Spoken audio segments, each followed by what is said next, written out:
Hey everybody, it is Lorelia. Welcome to another episode of the Never Lose a Deal podcast. And today I am talking about business funding does not fix a broken business.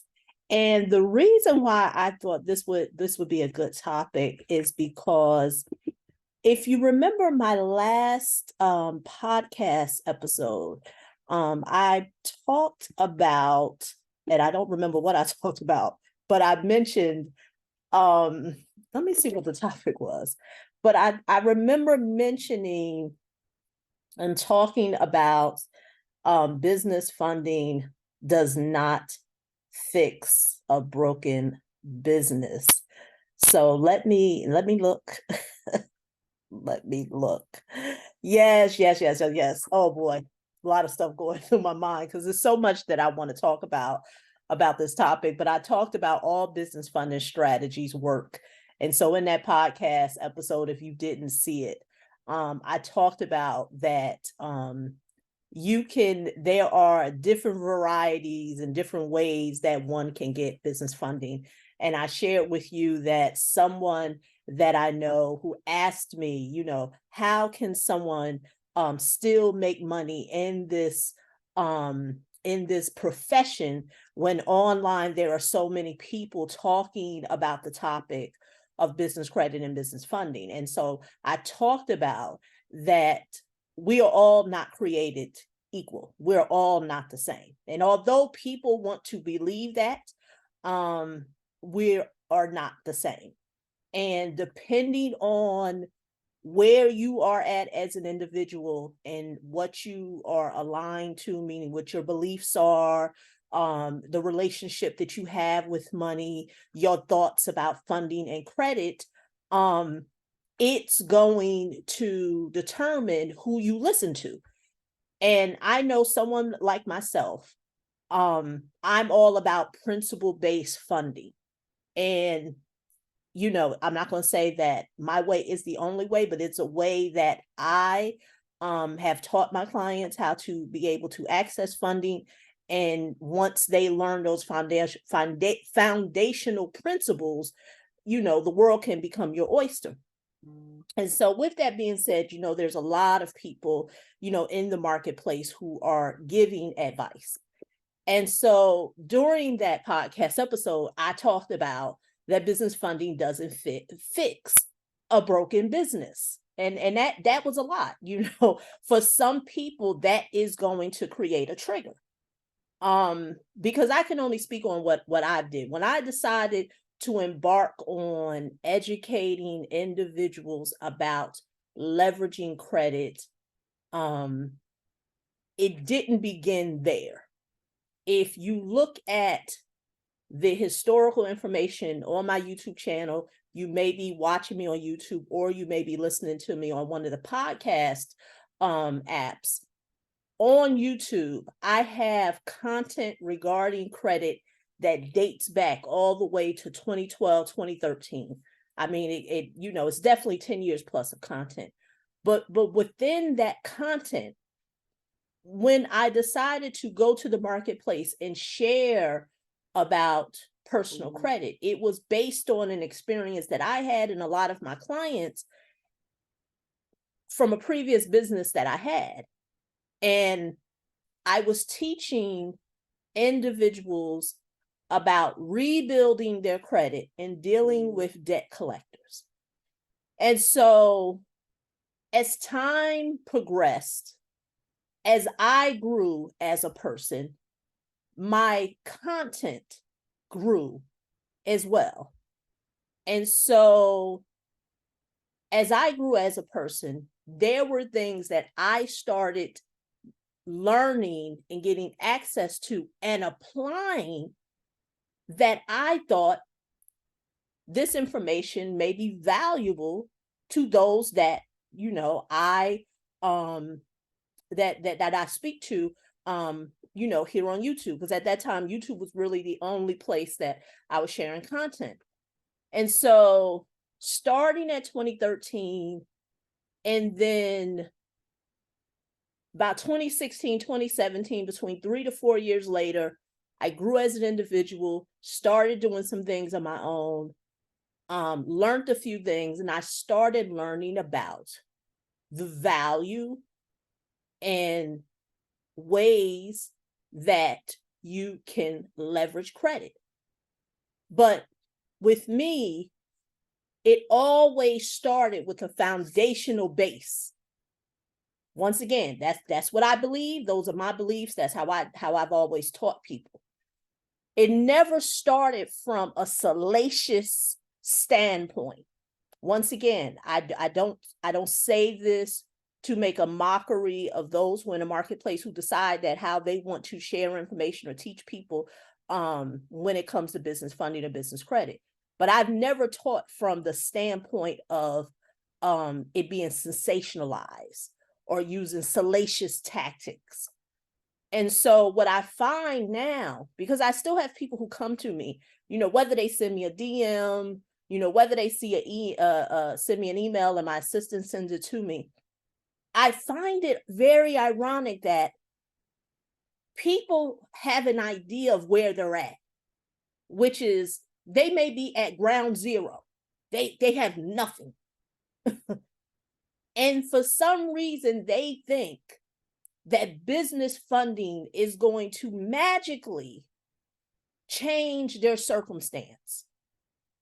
And once again, going back to the last podcast episode, it depends on who you're tuning into. And I've always said to people, if you are tuning into someone that has a process that you find interesting or you deem to be valuable, then you need to have those individuals share it with you from a standpoint of how do you as the person connect the dots. Because what I'm finding is people are getting these I guess these plays, these gems, these keys, and they don't know how to apply it to real life. And so they think that, okay, business funding is the way. Now, I've said in many videos, personal credit, business credit without personal credit is a very slow road, very slow. I don't even believe in building business credit. You get access to business credit based on where you are as an individual or your business, because you're using the title of leverage other people's money. But when you don't have a historical reference for a lender to look at, they're going to look at something. What are you leveraging? Are you leveraging capital? Are you leveraging collateral? Or are you leveraging credit? Meaning, do you have the experience with using credit the correct way? I'm not here to convince you. What I'm here to share with you is that business funding doesn't fix what's broken.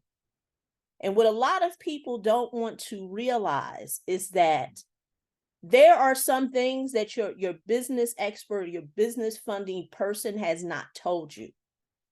I was recently listening to a podcast that I thought was very interesting. And they were talking about Dave Ramsey and using no debt. And I understand the viewpoints of of people who tune into Dave Ramsey, because I personally believe that there are levels to you having an understanding of financial literacy as a whole. What I noticed here in the marketplace when it came to business credit and business funding, there were people who want to, still do, they want to apply PhD tactics or master degree tactics when they're still learning their ABCs in kindergarten. Now, we all know that if you took an infant who is learning their ABCs or a young child who's learning how to read, you're not going to expect them to know sophisticated, and once again, it's all relative, but in the scheme of credit, you're not going to expect them to understand intricate topics when it comes to credit. And what I find is that, yes, I do believe that there are some people who are literally on a Dave Ramsey's level. And there's nothing wrong with that. There's nothing wrong with that. That's why I'm a big advocate of education, along with pairing it with you getting access to funding. Because some people do not want to deal with the realization that they've never managed, been a fiscal financial steward with any amount of money. Let's call it what it is. They've never seen it being modeled in their home growing up. They've never modeled those attributes and habits as an adult. And now they came across some information, and now they want to be sophisticated. And like I said, I know it's all relative, but now they want to use strategies of leveraging credit, but they have no historical reference. Even from the business standpoint, they've never generated no income from their business. They don't know how to get $1 into their business, but someone have bamboozled that person into believing that if they get business funding or business credit, they're going to become a business wizard. Now, all of a sudden, all this information is going to just download into their head, and now they're going to know how to get a customer, or they're going to know how to get a real estate property, or they're going to understand how to analyze a real estate property, or they're going to know how to look at a deal and analyze the deal and see if the deal would even require them to leverage other people's money. See, ladies and gentlemen, there are some individuals who do have to take some responsibility of where they're at. It almost, and I hate to say it this way, but I'm not going to say it breaks my heart, because I want to say it. I pity the fool. I pity the person who listens to someone and tells them that information, don't listen to things that are theory. And if you've listened to any content that I've ever said, theory a lot of times will give you awareness of, wow, this is possible. But where does theory come from? Theory comes from you learning. So when you have a person who has propelled themselves as an expert, as a guru, as an influencer, or just a person who is sharing information and is telling you not to be a student of the information, but just to get access to it, that's just like giving an infant something that you know they can't manage.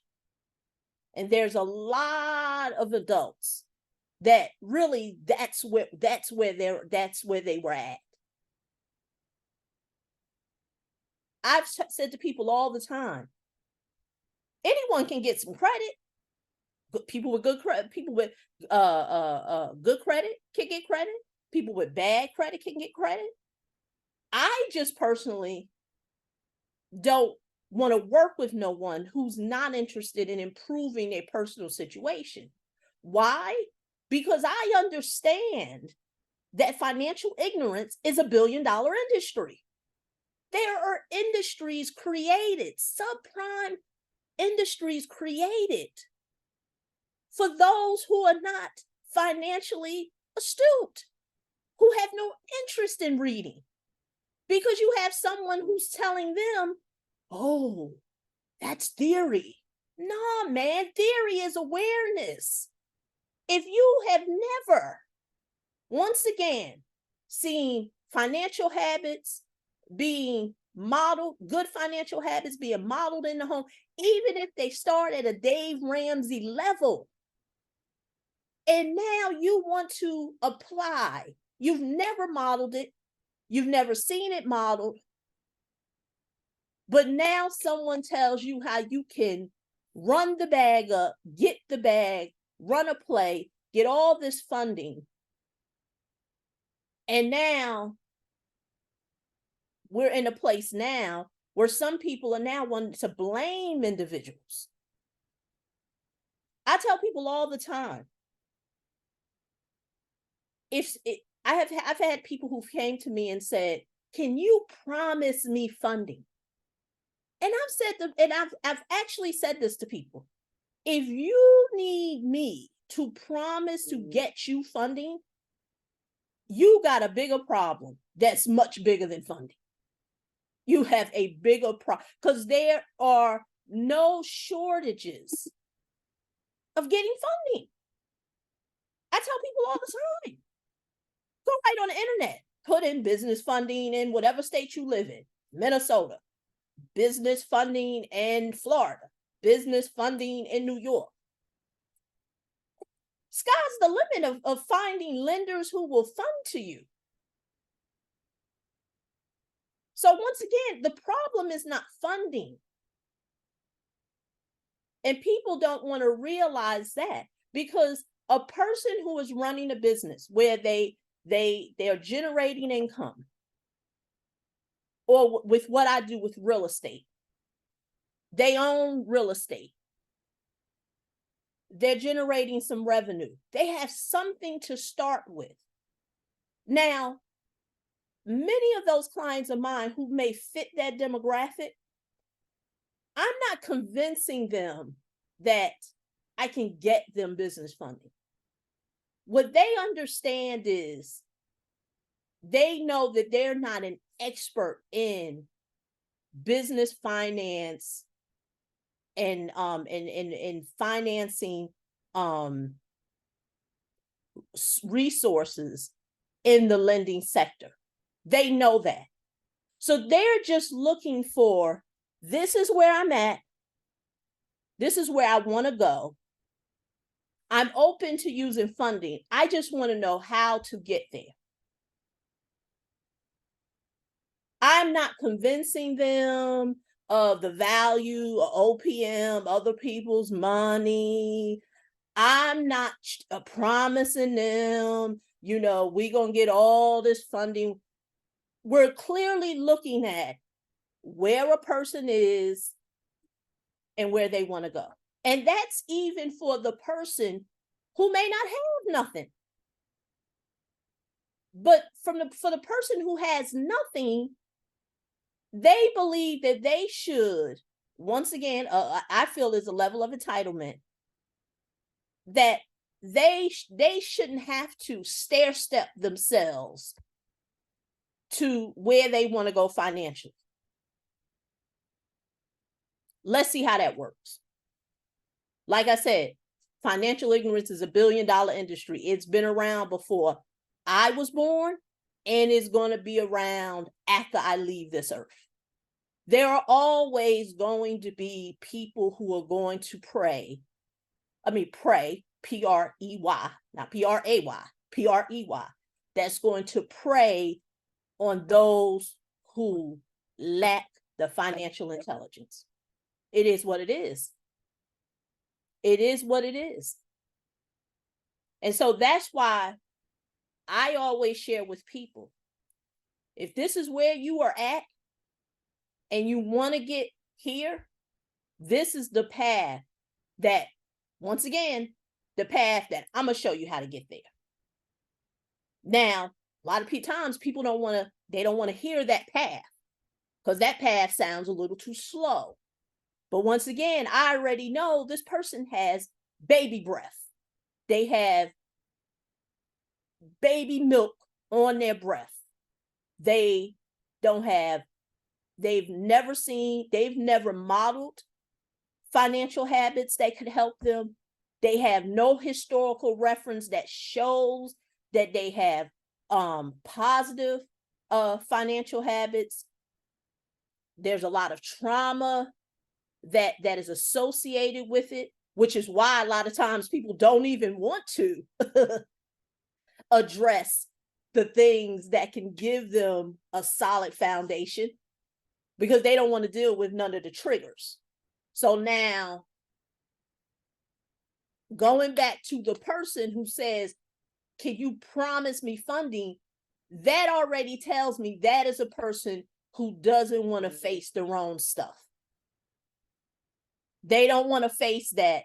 They probably don't know how to build their business. They definitely don't have no idea how financing and funding works. What they're doing is they've heard all these sound bites on the internet, or on any social media platform, and now they want somebody to tie what they heard to their situation. Pretty much, they want somebody to help them unpack it. And so I was on TikTok the other day, and I was looking up something. No, I was on my TikTok, and you know how stuff come into your timeline, and I saw that I got a message in my inbox from one of my videos, and a person actually once again want to buy this type of real estate asset, but I want to use business funding, but I got bad credit. Can't make this stuff up. Can't make it up. Can't make it up. This is, like I said, is what's going to hold a lot of people back. Is people who are thinking that funding is going to fix broken. If you could walk away from anything from this podcast, the point that I want to make is that find out what's broken within what it is that you have. And I know a lot of people don't like that. They want to clean it up with what they think broken is and what's not broken. And once again, figure out what's broken in your business. Because once you figure that out, whether it's, hey, I want to leverage credit for real estate or for a business, start to look at what do you currently have. Now, like I said, there's 100 ways to skin a cat. This would be the advice that I would give someone that I'm working with. Figure out what's broken. The funding is a tool. I've said that in the last video, because going back to when I gave a timeline of me sharing content, and when I started sharing content, the receipts are on my YouTube, 2016, 2017. Business funding and business credit never came from the standpoint of you have nothing. Let's take somebody who has nothing, and now let's insert this and make it something. That has never been my message. My message has always been business credit, business funding can be an alternative source to whatever you have going on. So if you're doing real estate, fix and flips, it probably can help with the gap cost.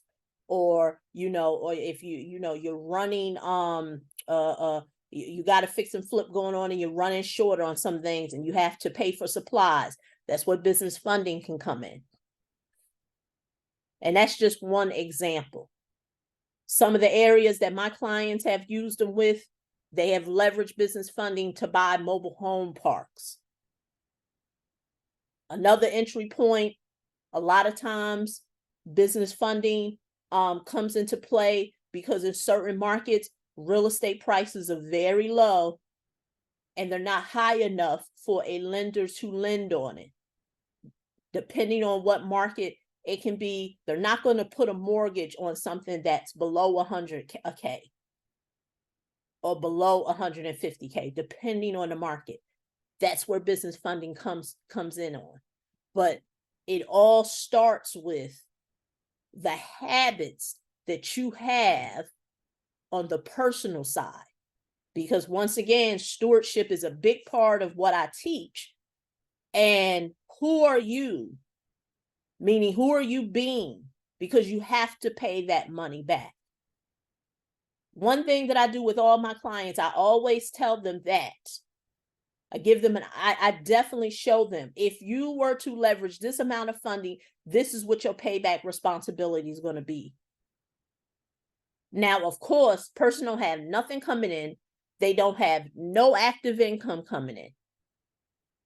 Don't expect that funding now is going to be injected into your business and all of a sudden it's going to be a cash generating machine. And now that cash generating machine is going to pay that debt off.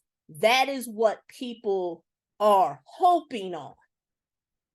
That's what they're hoping on because someone sold them on, this is what I'm doing for myself. But what they didn't tell you is that they're at chapter 20 with what they're doing. You have baby breath. You have milk on your breath. You are a baby. It's not going to happen that way for you. So now, with your worst case scenario, you're going to use some active source of income to pay that debt off. But if historically you never paid off debts, whenever you get in a jam, you like, oh, I'm cutting my losses. I'm going to stop paying, default. That's going to carry on into the business area. It is what it is. How you do anything is how you do everything. But I know some people have been taught things are in silos and they're going to be departmentalized. And, you didn't do so good on the personal credit, but, when you get the bag and now it's going to grow into this $1 million enterprise that you just going to rinse and repeat and rinse and repeat and rinse and repeat. Nah, not a lot of times you're holding the bag. So once again, like I said, this is not going to be a popular topic, but it's something that needs to be discussed. And it's something that a lot of people need to really tune into because the days of free money are behind us. Now, they may be in the future. I'm no Nostradamus. But if you was able to get access to a lot of that free money, 2020, 2021, 2022, this is what I'm going to tell you. Principles never get old. They never get old. The principles or the principles. When I think back of a book that I wrote in 2013, my first book on personal credit, Jumpstart Your Credit, that was a principle-based book. The credit industry has not changed since I wrote that book. The only thing has changed are the characters. The characters who are telling people all these tricks of the trade of what you can do to be able to go from bad credit to good credit in a day. That's the only thing that's changed, but the principles have never changed. And those are the same things that I teach in business funding. The principles never change because the funding industry, the finance industry, the business financing industry has been here before I was born. It's going to be here after I'm born. It's nothing new under the sun. But hey, I can't leave this podcast without letting you know on November the 11th, Saturday, it's going to be an online virtual workshop. I'm going to be doing it online. If you want to learn more about that workshop, go to neverloseadealevents.com. Go to that website to learn more about it. If you're watching on YouTube, the links will be below this video. And if you are watching or listening on any of the podcast apps, information will be in the show notes. So once again, this is Lorelia, and I look forward to talking to you in the next episode. Okay, bye-bye.